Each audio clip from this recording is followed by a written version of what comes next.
Hi guys, welcome back for episode number 83 of the weekly playback. Sorry there was no video last week. I cut my finger very badly.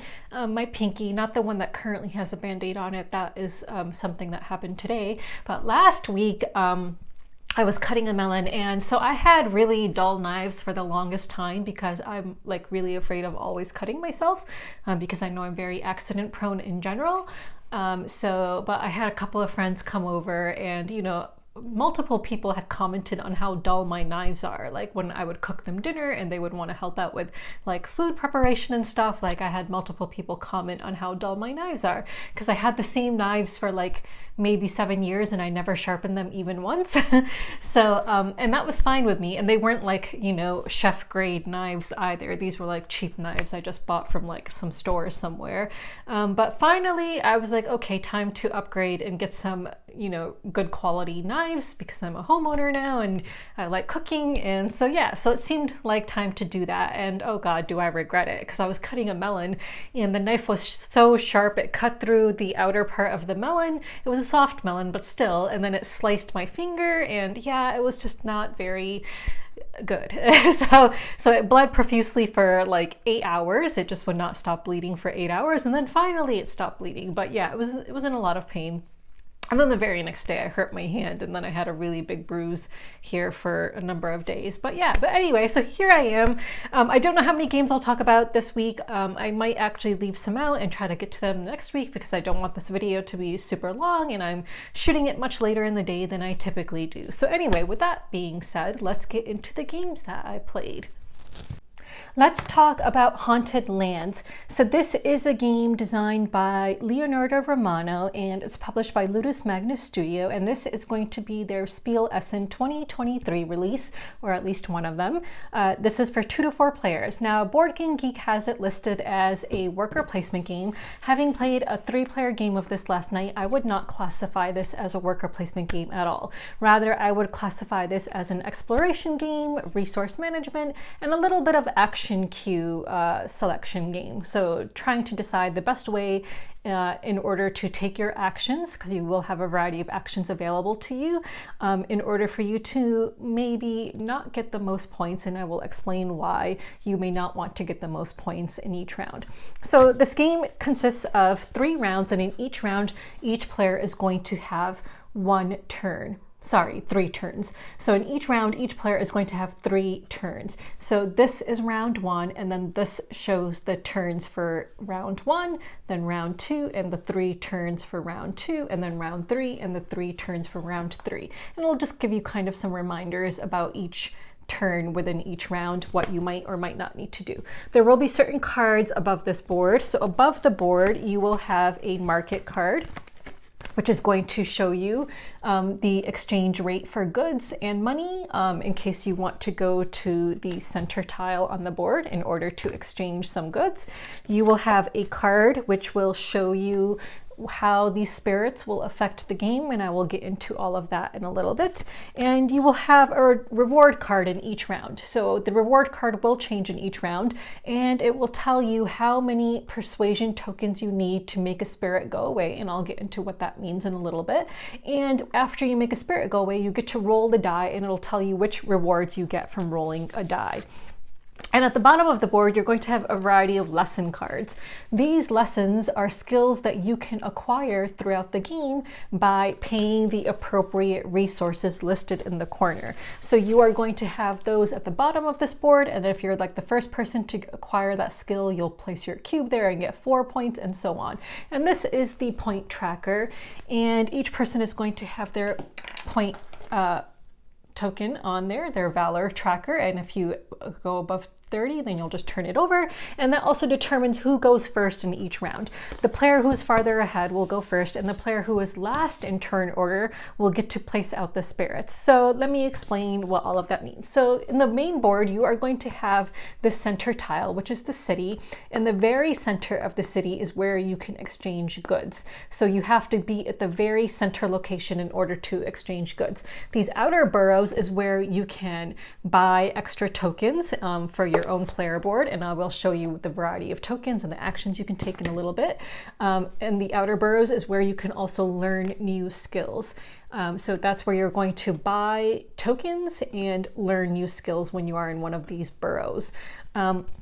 And around the center tile, you're going to have a variety of different terrain tiles. So the various terrains are forests where you can get wood, mountains where you can get ore, lakes where you can get water, and wheat fields where you can get food. So you are going to have a variable setup, like just randomly placed terrain tiles around the main center tile. So each player is going to have a board that looks like this, and you are going to begin with certain tokens on this board. Like the light spots is where you will have tokens to begin with that will allow you to perform certain actions. So you're going to have boot tokens, which will allow you to move your meeple from one hexagon to another.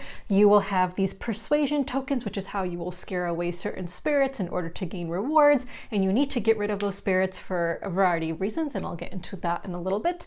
You will have this harvest token in order to harvest, which means to get resources from the various terrain types, you have to be on the actual terrain type, and I'll get into that in a little bit.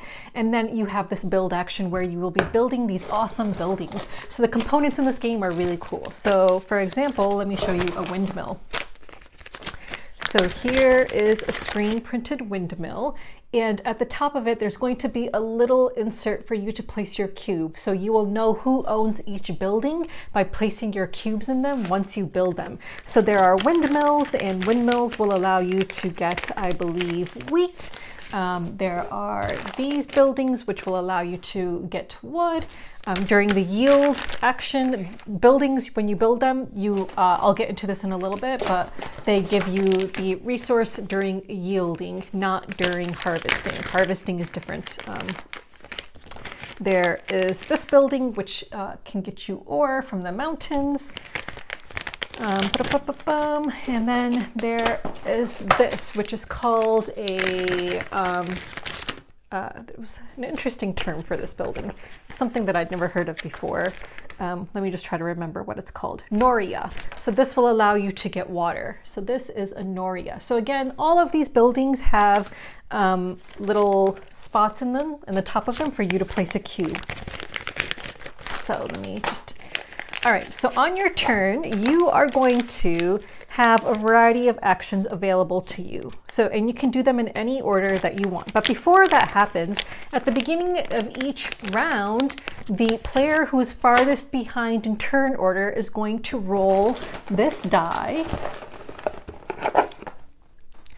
And this shows the different terrain types on it.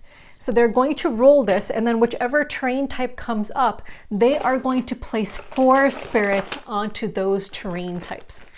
That terrain type, that one single terrain type. So they're going to take 4 of these spirits and place it onto the matching terrain type that came up on this die. So when you place spirits, you cannot place a spirit where there is a building. You cannot place it where there is an existing meeple of someone. So these are called perceivers in the game, by the way. So you cannot place spirits where there is a perceiver or someone's building. So they're going to place these spirits, and then you are going to try to, during your turn, hopefully remove these. And the reason why you want to remove these is because if you get to a point in the game where you cannot place any more spirits because there's nowhere to place them, then the game will end and no one will win. So you do not want the game to end that way. You want it to end naturally at the end of the 3rd turn, at the end of the 3rd round for everyone, so that someone is declared a winner that way. So you do not want it to end by having nowhere else left to place these spirits, which is why you want to be able to remove them. So each person is going to have a variety of actions that they can take. The basic actions are to spend boot tokens to move, and again, each player starts the game with 4, and you can buy additional boot tokens in the outer borough region, which I told you about, in this region of the center tile, the outer sections. So you can buy extra tokens by paying the cost. You can persuade. Persuading is how you get rid of spirits. You need to be on the tile in which the spirit is present in order to persuade them away.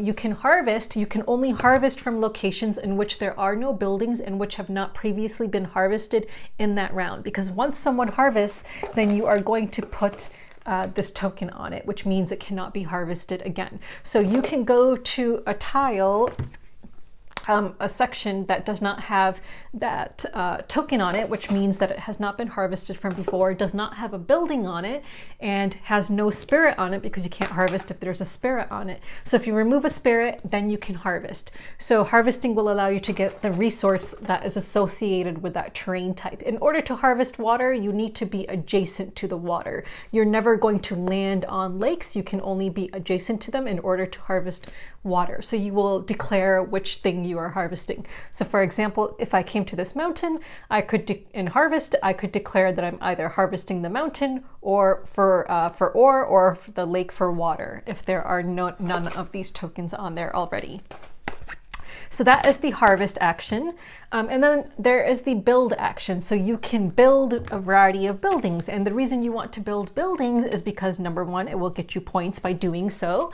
And number two, because during the beginning of a round, after the player who is last in turn order has placed out these spirits, you will yield the various resources from all the buildings you own. So for example, if you own a windmill, you will get a wheat. If you own this mine, you will get ore. If you own this wood factory or whatever it's called, you will get wood.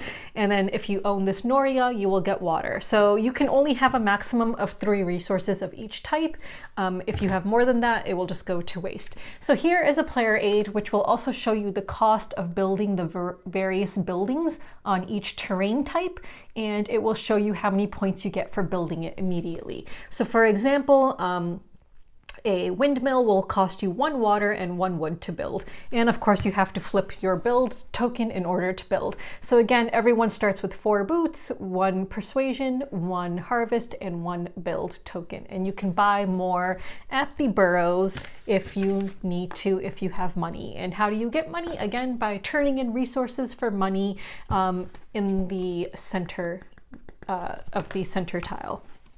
So that is essentially it. So those are the basic actions. So you are moving around this board, you are trying to put down buildings in order to get points, you are trying to remove spirits because you don't want too many spirits, because if you get to a point where you can't place anymore, the game will immediately end and then no one will win. And that happens at the beginning of each round. So 4 spirits will be placed at the beginning of a round. Yeah, what else? Here are the tokens that you can see. So there's a variety of tokens like water, wood. Here are the harvest and build tokens, wheat, persuasion, which are like speech bubbles. And after you use a certain token that is on your player board to show that you've taken the action, you of course flip it over. And then at the end of the round, you get to flip them back over. So you will refresh your board. So you will be able to refresh all the tokens you have. There will be certain costs of getting into certain locations. So for example, if you want to move into a mountainous region, it's going to cost you 3 boot tokens. So, you know, those regions are harder to get into. So for example, if a spirit ended up in being placed in the mountain region because of this die we had to roll, you know, you're going to want to try to save your boot tokens to hopefully try to get in there so that you can remove those spirits. What else? So yeah, so those are the basic actions. Then there are the advanced actions that you can take. So the advanced actions are to sell, which I've talked about. So you can go into the center area, the high city. It's called the high city right here. So you can go to the high city in order to sell goods for money. And money you need so that you can buy extra boots, extra persuasion tokens, and so on. And you're going to need extra persuasion tokens as the rounds progress, because in the first round, it costs only 1 persuasion token to shoo a spirit away. But in the second round, it's going to cost 2, and then in the third round, it will cost 3 persuasion tokens. Another advanced action is to learn. So you need to be in a burrow. Your perceiver needs to be in one of these burrows in order to learn and acquire those skills that I talked about. So there are a variety of skill cards and market cards and so on. So there will be variability in this game because it comes with more than you end up putting out. So there's going to be different kinds of cards in each game that you can play. So for example, this skill says that every time you shoo away a spirit, you also get 1 point. This one says if you acquire the skill by paying the cost, and the cost for this is 1 wheat and 1 ore, it looks like. I think that's an ore. I don't know what that is. it looks like an ore, then you will be able to spend one less boot token to go into a forest, because typically a forest costs 2 boots. So you can see the cost here of going into each region. So for example, the wheat region costs 1 boot, the forest costs 2, the mountains cost 3, and you cannot go in the water. You can only be adjacent to the water. So yeah, and then of course the burrows in the high city cost 1 boot to get into. So that is another skill you can learn. This one says that every time you sell 3 goods, you can also flip over one of your spent tokens on your board. So for example, if I spent a boot and I needed that boot again, and I was in the high city and I just sold 3 goods, I could also flip over a boot. I didn't end up using that one. And this one says every time, oh no, I just realized that I did not, I completed the skill, but then I was not actually doing it. So this one says that when you yield, you can get an extra 1 of the resource during the yield part of the round, in the beginning of the round. So yeah, so if you acquire the skill, you would get an extra resource. But again, the limit is 3 per each kind. So that is another advanced action, which is to learn. And then train is another action. So, oh yeah, so that's when you just basically buy those extra tokens that I told you about, the boots and the persuasion tokens and so on. So how does the game end? So the game, going round to round, so there are special cards that each player will have. So each player is going to have these assignment cards, I believe they are called. You will keep them secret. Now the reason that you may not want to be ahead in points is because at the end of each round, the players who are not in the lead will get to select one of these cards, which will give them points at the end of the game. So at the end of round 1, all the players who are not in the lead for points will get to pick one of these cards and place it face down on their board over here. So they will pick it secretly. And these are basically goal cards for them to try to achieve, in which they will get points. Yeah, so like, for example, let me see what this one means. So there is a guide here. So for example, card number 8 says gain 3 valor for each mine you own. So that is like really powerful. For each mine you own, you will get 3 valor, which is a lot. So you don't want to be in the lead in rounds 1 and at the end of rounds 1 and 2, which I was. So I was in the lead at the ends of round 1 and 2, and so I did not get to select these cards. So at the end of round 1, the players who are not in the lead will get to select 1 card. At the end of round 2, the players who are not in the lead will get to select 2 of these cards. So that is 3 cards potentially that a player could have that is going to get them mega points at the end of the game. So that is a very punishing catch-up mechanic for the player who is in the lead. So it's punishing for the player who is in the lead. If you were like me and were in the lead for both rounds, then it's very punishing. So it ended up being very punishing because I was in the lead for both rounds, and then the other players ended up passing me in points because of these cards that they acquired. So it pays to not be in the lead. So you don't want to be in the lead in points for the first 2 rounds if you can help it. Definitely, you know, you want to try to not be in the lead for at least one of them so you can get at least one of these cards to try to have a bit more of a even playing field. So yeah, so that catch-up mechanic can be pretty harsh for the people who, or one person like me who was in the lead for rounds 1 and 2. So again, there is a semi-cooperative element to this game in that if there's nowhere to place a spirit based on the die roll, and then it says that if there's no open terrain types of the type that came up from the die roll at the beginning of the round, then you will go to other terrain types, and then if there are not any other terrain types available, then you will go to the burrow. And if there's none available, then the game ends and no one wins. So there is that semi-cooperative element in which you are trying to defeat these spirits so that the game doesn't end, so that at least someone will get to win. And I guess there's kind of a semi-cooperative element with regards to the catch-up mechanic because you don't want to have a really big lead because that's going to punish you in the end. So you need to find ways in order to kind of stay behind at the same time, which I'm going to do the next time I play this. So yeah, so this was a super fun game, and again, there is variability because it does come with extra cards, and you will be shuffling these cards and selecting different market cards and so on for each game that you play. play. So for example, here is another type of market card, it looks like. Here is another type of card in which how the spirit will affect the game. Here is another type of card that shows a skill that you can learn, apparently, I believe. So yeah, so you know, there's different kinds of cards, so you're going to have variability in this game. So I really enjoyed this game, and I know that at least one of the other players I played with really liked it as well. The other player, I think he was a little bit unsure about how he felt because of the catch-up mechanic, even though he ended up beating me in points because I was the one who was in the lead in the first 2 rounds. So, but I think he liked it, but I think he seems a little bit on the fence still. But me and the other player really enjoyed it, and I'm definitely looking forward to playing this again, because now that I know how harsh the catch-up mechanic can be if you are in the lead in the first 2 rounds, I will try not to be in the lead and then see what happens. And again, the components in this game are awesome. Like, these buildings that hold the cubes are really fantastic, and they're all screen printed on both sides. Absolutely love all the components and the artwork. So yeah, so that is Haunted Lands. And I did forget to mention at the beginning of this segment that this is a review copy that I received, and I will be creating an overview video for this game. So yeah, so check out Haunted Lands. I believe it is coming out at Essen. All right, let's move on. Another game I had the chance to play recently is Distilled. So Distilled is a 2023 game for 1 to 5 players, designed by Dave Beck, and the art is done by Eric Evenson, and it's published by Paverson Games. Now, this is a review copy that I received at UKGE. So in Distilled, you are making different types of spirits in a distillery with resource management and push your luck elements.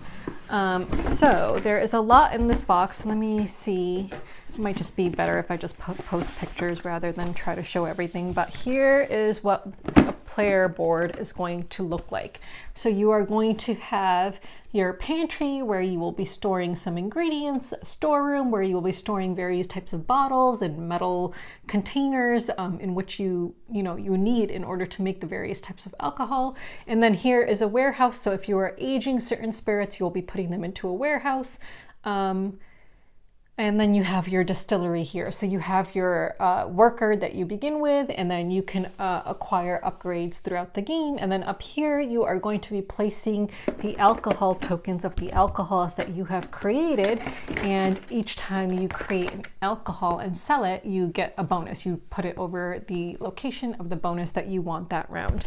So let me just show you some of the components. So for example, here are the various player pieces, and then like for example, here is Pisco. So if you created Pisco, you would take this, and if it's available, because there might not be enough for everyone to make, and then after you've created the alcohol and sold it, then you would place it up here in one of these slots. And the game will end after everyone has, it's 1, 2, 3, 4, 5, 6, 7 rounds. So after 7 rounds. So you basically have the opportunity to make 7 different, or say multiples of the same type of alcohol.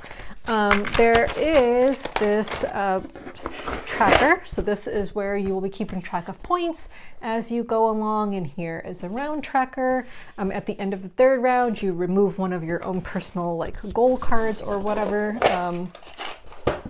There are various types of cubes, and these cubes allow you to keep track of which alcohols you could potentially make, because there is this one board. Let me see if I can find it. Not this. This is the market board. So you'll have, some basic ingredients that you can buy. For example, yeast, water, grains, plant sugar, and like fruits, and like, different kinds of barrels and so on. I don't know where oh, here it is. So there's going to be like one of these boards. Each player is going to have it, pardon me. So each player is going to have this, and it's going to have a recipe card on it. So for example, this. And during the game, you need to acquire the ability to make different types of alcohol. So every player begins with the ability to create vodka and moonshine, and then their own special alcohol that's associated with the region of the person that they're playing from. But throughout the game, you need to purchase cubes in order to be able to make various types of alcohol. And this flight card basically shows you the ingredients that you need, the kinds of like, barrels or glass bottles or whatever that you need in order to make it. It tells you how many points you will get if you make that type of alcohol, and in certain instances how much money you get, though the ingredients you use themselves in order to make certain alcohol will show you also how much money you will be getting. So the way it works is basically you will start the game with certain cards, but then, during the market phase, you get to buy extra, cards and hopefully create, more and more advanced alcohols. So after everyone has bought what they want, then you go on to the next part of the game, which is the distill phase. So you will place cards into what is called your washback. So I know nothing about alcohol because I don't drink, so I don't know what a washback is, but you are going to decide how many cards you want to shuffle. So when you shuffle cards, before you do that, you're going to decide which cards you want to potentially have available in order to make your alcohol. So you are going to so you're going to, choose the cards you want, shuffle them, and then remove the top card and the bottom card, and those will go back into your pantry. Then the remaining cards you will place into your washback. So you'll place, like for example, yeast up here.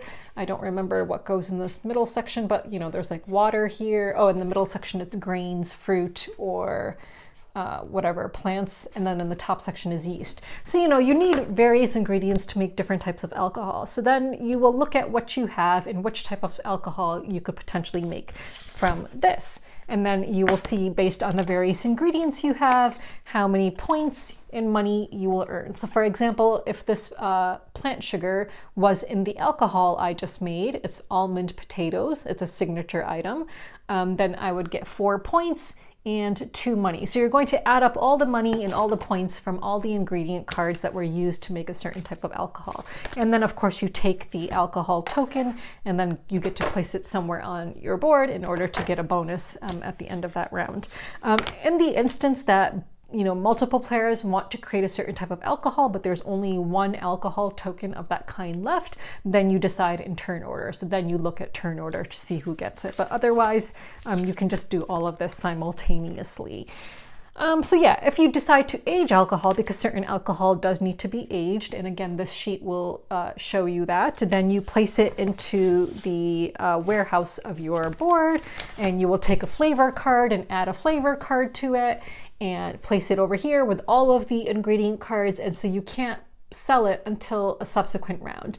The longer it stays there, the more points you will get. So if you age alcohol for a much longer time, it's going to have more flavor cards, which means more points for you. So so it pays to age your alcohol. So basically that is how you are just going from round to round in the game. That's basically it. There are some personal goal cards that you can try to meet. So for example, this one, geriatric, have or be tied for the most aged spirit labels. So there are various types of goal cards, but again, you discard down to 2 at the end of round 3. Or is it before round 3, one or the other, and then you look at goal cards at the end of the game, and then of course whoever has the most points will win. So let me just show you the board here. Sorry, there's Toffee's fur. The insert, Toffee's fur is just flying everywhere. So there's all different kinds of ingredient cards. There's premium ingredients that you can buy, so there's a lot of different kinds of stuff going on. I did not play with these spirit awards, but there are some spirit awards, and I feel like that's an advanced variant of the game maybe. Again, each person is going to have like this menu board with their flight on it and so on. So that is it. And then the market board, and below the market board is where you will have the premium cards that you can buy, which of course will cost more. And here are some of the specialist cards. So for example, if you had are these specialist cards? These are the ones that you start with, I think. So I think you start with one of these. So for example, this one says Coppersmith Specialist during the distill phase may add one additional, is it alcohol or grain? I can't tell. The symbol's kind of small. But yeah, there's a variety of different kinds of cards here. There's like different kinds of bottles and stuff. So there's basic bottles, and then like you can upgrade and get like fancier stuff. Like for example, here's a skull one, which is a premium bottle. So if you sell alcohol in this, you'll get 2 money and 4 points. So yeah, so there's different stuff that you can buy and upgrade. So yeah, so that is Distilled. I liked it. I thought it was a good game. You know, it's got that push your luck element with the cards. It's a little bit, you know, confusing for me at times to figure out, whether or not I could make a certain type of alcohol, because these alcohol cards, you can also use them for water and yeast if you don't have water and yeast. And you know, as I said, I don't drink, so I was a bit unsure of like how you can make alcohol without, you know, having a certain ingredient. But yeah, so but yeah, I figured it out in the end, and I thought it was a fun game. It was, you know, yeah, it was fun. I think it's pretty cool. I like the components and the artwork. But yeah, so I guess that is Distilled. So, you know, it's got a little bit of a push your luck element, but not too much. I don't have any expansions, so I don't know what the expansions do. But yeah, but if you just like enjoy card games and you know, enjoy kind of you know, planning and market games and, you know, set collection, I guess, because there is some kind of a set collection element to this, then I think you would enjoy Distilled. But I think for most people, it's going to be a thematic thing. Like if you really like the theme of this game, then I think you will enjoy the gameplay even more. So, you know, the gameplay is good, but I think if you are, you know, really into alcohols, then you'll probably enjoy this a lot more than I did. Like I enjoyed it, but I think that, you know, I'm not as excited about it as I could be because I don't drink. So so yeah, and this is not one of those games where you can pretend things are non-alcoholic, because obviously we're talking about hard liquors here, like spirits, right? So I don't know, is liquor and spirits the same thing? I really don't even know. So yeah, so if you enjoy alcohol and you enjoy, you know, push your luck games and set collection and, you know, income games and market games, then yeah, I think you will like Distilled. So let's move on. Another game I played recently is In the Footsteps of Darwin. This is a 2023 game for 2 to 5 players, designed by Gregory Gerard and Matthew Verdier, and the art is done by Maud Briand and David, what does that say, Sitbon? And it's published by Sorry We Are French. Now, I bought this with my own money, so this is not a review copy. So I don't know if I mentioned it's for 2 to 5 players. So this is a game in which you are going to be trying to collect various types of tiles with different like animals and stuff on them and place them into your own notebook and so on, and get, you know, different points and stuff by having like different people and, you know, completing different publications and so on. I'm not going to go too much into this game because number one, I am running short on time, but also because I did not enjoy this game too much. So you are going to have this board, and on this board are going to be a variety of different tiles, which, you know, you're based on player count and stuff, you'll determine how many tiles you have in the various stacks and how many, you know, you will have throughout the whole game.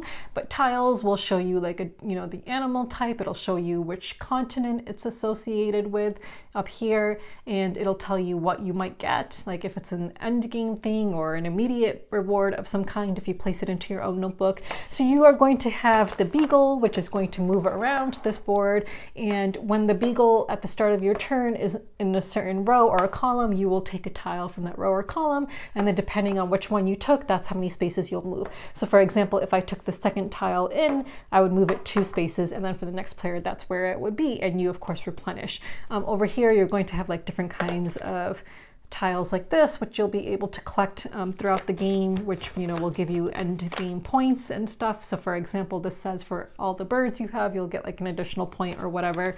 There will be these compass tokens and different publication tokens, and there's going to be, you know, just a few different ways to earn points. So I'm not going to go into a great deal, but I thought it was a very simple game. It's a very simplistic game.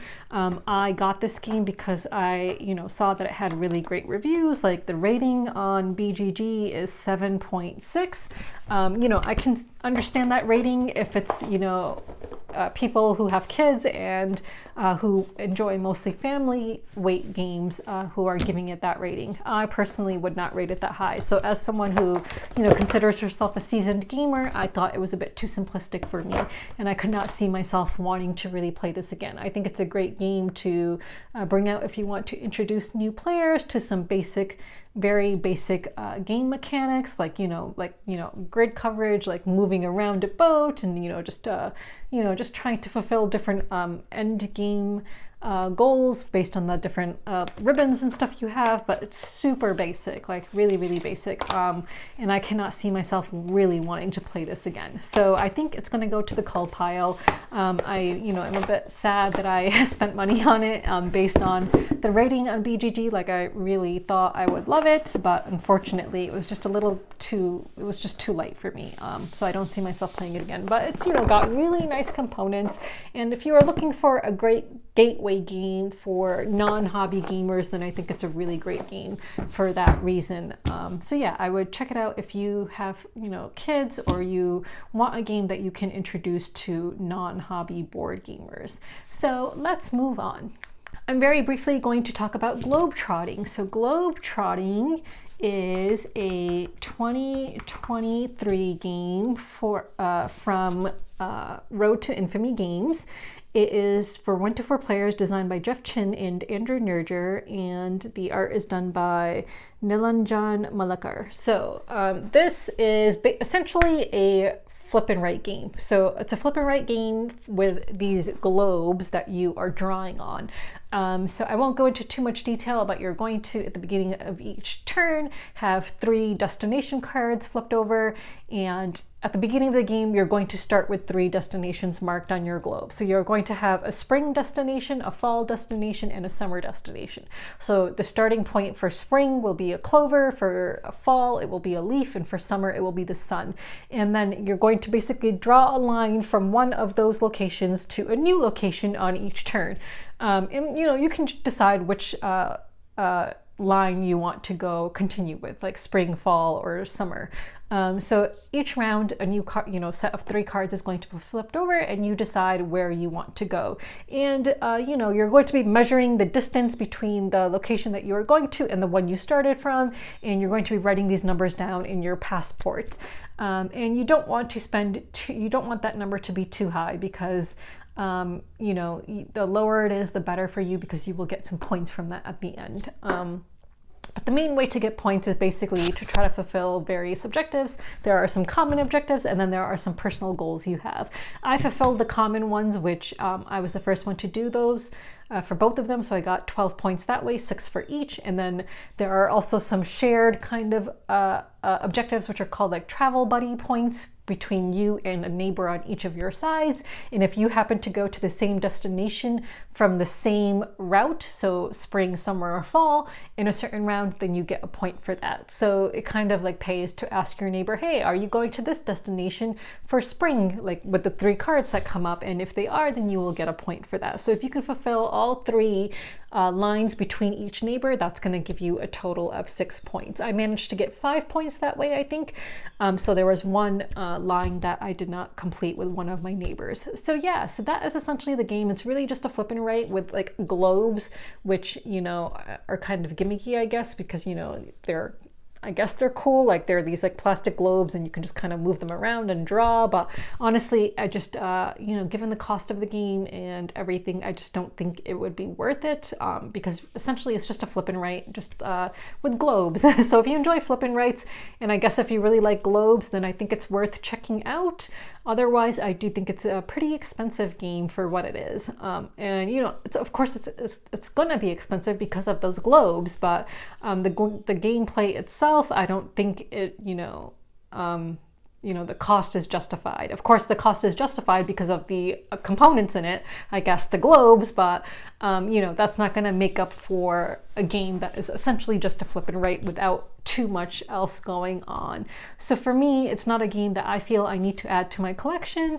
If someone really insisted on playing this, then I'd be like, all right, let's play it. But otherwise, I can't see myself really wanting to play this again either. So yeah, so that was Globetrotting. So let's move on. I did play some other games, but I'm not going to talk about them because I am a little bit behind on time right now, and so I'm just going to move on, and I'll save those games for the next video. So let's move on to games that I am backing. So there are a number of things that I'm backing. So I'm backing the Transmissions upgrade pack. So Transmissions is a game that I backed on Kickstarter. The first time it was on Kickstarter, so now they have a second edition on Kickstarter, and if you back the previous edition, then you can get the upgrade pack just to get a new rule book, as the rules have been revised a little bit, and I think there might be some new tiles or something like that. So I am backing the Transmissions upgrade pack because I think it's a cute little game. I really liked it. I think it's not anything super it's not complex or anything like that. I played it a couple of times, but it was quite long ago that I don't remember too much, but it's got these really cute robots and stuff in it. So yeah, so I'm just backing that for the upgrade pack. I am backing Hakan Garter's One Page War, which is a print and play, just because I'm a huge fan of Hakan Garter. So of course I had to back One Page War, so that's like a couple of pounds. I'm still backing Mycelia, and then so that's not a game that I've covered or anything, so of course that's a game that I will be paying full price for. And then the other games that I'm backing, which are games that I covered for their Kickstarter, so that I will be getting my review copies, are Kavango, Fromage, and Mythic Mischief. So the newest one between the last video and this one that I've done is now Kavango, which I've covered previously in a weekly playback, and you can see my overview video for it. So Kavango is a really cool conservation animal themed game with really cool artwork and components and stuff like that. So so those are the games that I am backing. Now let's go into games that I have received. So I already bought. So I already showed that I bought this. So I already showed that. I showed Haunted Lands, which is a review copy I received. Another review copy I received from the same publisher is Duel, Black Rose Wars Duel Lex. So I will also be covering this for Ludus Magnus Studios. I'm creating an overview video for it. So this is the rulebook. So this is a 2-player game. It's got this really cool blackboard, and actually I have to punch these out. It's a dual layered, kind of like a dual layered board, but these have to be punched out so that you can actually place cubes in there. So I guess I will need to do that. And there are some miniatures and stuff in this box. So so I will be covering this for its not Kickstarter, for its release, its retail release. You can stay tuned for a video for that, and of course I will discuss the gameplay and all of that when I do that.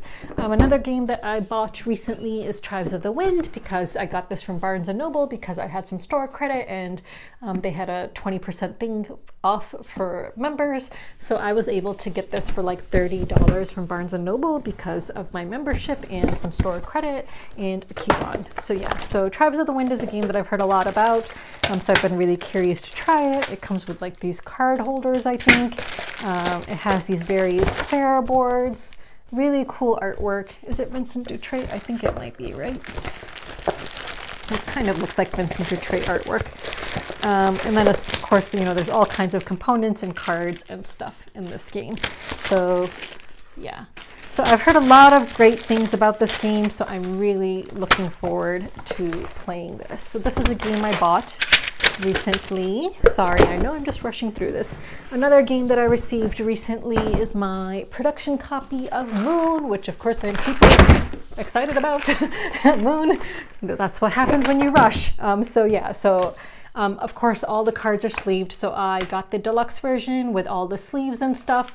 So in order for me to get everything to fit, I have to put this on top like this. But the sleeves are really cool because, they are custom sleeves, so they show the backs of the cards as they are, which is really cool. So Moon, of course, is one of my favorite games ever now. I've played it a number of times and I absolutely love it. And this comes with the Valkyrie expansion, and that comes with really cool holographic cards, which are just so freaking awesome. So I am really looking forward to playing this sometime soon, hopefully. If I don't break it first. So and then of course it's got, the really nice, cool wooden components. So Moon arrived, which I'm super excited for. And then it's a game I played recently as well, but I do not have time to talk about it, but my copy of Dreadful Meadows arrived, so I'll just show that next time because I want to make sure I finish this video in time so that I can go feed the stray cats. So I'm just going to move on and I'll show Dreadful Meadows next time, but I also, after receiving my production copy, I also did play a 4-player game of it, and it was just a lot of fun, but I'll show the components and talk about it and also show the expansion next time. So let's just move on from that. So let me just mark that so that I remember to show it next time. And also I have received some packages recently that I have not yet had a chance to pick up. So in the next video, I will hopefully have some more games from DeVere Games to show you guys. And I will hopefully finally be talking about the White Castle, as there is currently still an embargo on that. So I can hopefully talk about my play of that. And I hope I will get to play it another time before I talk about it as well, before Essen. So let's move on. Games I'm culling. I already said that I'm culling in the Footsteps of Darwin. So since I paid for that, I'm actually going to go back to my game store and see how much store credit they will give me for it. Obviously not as much as how how much I paid for it, which is sad. But yeah, I just do not want to keep that game. All right, so that's the second Darwin game I'm culling. So the previous Darwin game was one that I backed on Kickstarter, which was On the Origin of Species. Again, which was a game that I thought was just too light and would not keep my interest. Played it once and yeah, decided I did not want to keep that game, so I called that game. So let's move on to updates. So I got my Spiel Essen schedule, so I know which days and what times I will be working at the Dronda booth, and I will be demoing Isle of Trains at the Dronda booth. And then of course I will have other time free to myself where I will be hopefully meeting with publishers and just checking out all the new games that I want to check out. So I have made a list of all the games that I'm super excited for. So I'm hoping to do a video before leaving for Essen, talking about the games that I am excited for, which will be releasing at Essen. Otherwise, no new updates, I guess. So yeah, if you're going to Essen, and you would like to demo Isle of Trains and would like to meet me, then let me know and I can tell you when I will be doing that. Otherwise, I hope I will just see people here and there around there. So yeah, what else? I think that's it for my updates. So let's move on to the question of the week. So this is inspired by Haunted Lands. I want to know, how do you feel about catch-up mechanics in board games? What are some games with this mechanic that you love, and what are some games with this mechanic that you do not love? So the only other game besides Haunted Lands now, which is coming to mind, is the Quacks of Quedlinburg, because the rat tails are a catch-up mechanic, but I do not feel that it is very punishing for the other players in that game. So I think it's perfectly fine in that game. However, Haunted Lands, it has that kind of semi-cooperative element where you don't want to be too far ahead, and you want to try to at least not be in the lead for at least one of the first 2 rounds, so that hopefully you can get a selection of one of those cards which will get you the end game points. But those end game points ended up being so much that even though I was winning in the first 2 rounds, I ended up losing by a lot by the end of the game. So by the end of the game, I was so far behind in points, even though the first 2 rounds I was well ahead of the other 2 players. So that catch-up mechanic was very punishing. So I would like to play that game again to see if I manage to stay behind in one of the rounds, will that balance the game out a bit more? Or I imagine that they play tested this many times, so I can't imagine that they didn't play test it. So yeah, but I would like to know what you guys feel about catch-up mechanics, and what other board games do you know that have catch-up mechanics in them. So I think that is it, and sorry for rushing through this video towards the end, but it's already 5:30 p.m. and the cats usually expect me at around 6 p.m. so that is why I started rushing. So I will be back next week, hopefully with another video of games that I've played and games that I've received. And then I will also try to make a video of all the games that I'm looking forward to checking out at Essen. And then I will be off to Essen. So of course there won't be a video that week, but then of course there will be a video when I get back, and hopefully I'll have lots to talk about then. So until next week, guys, bye.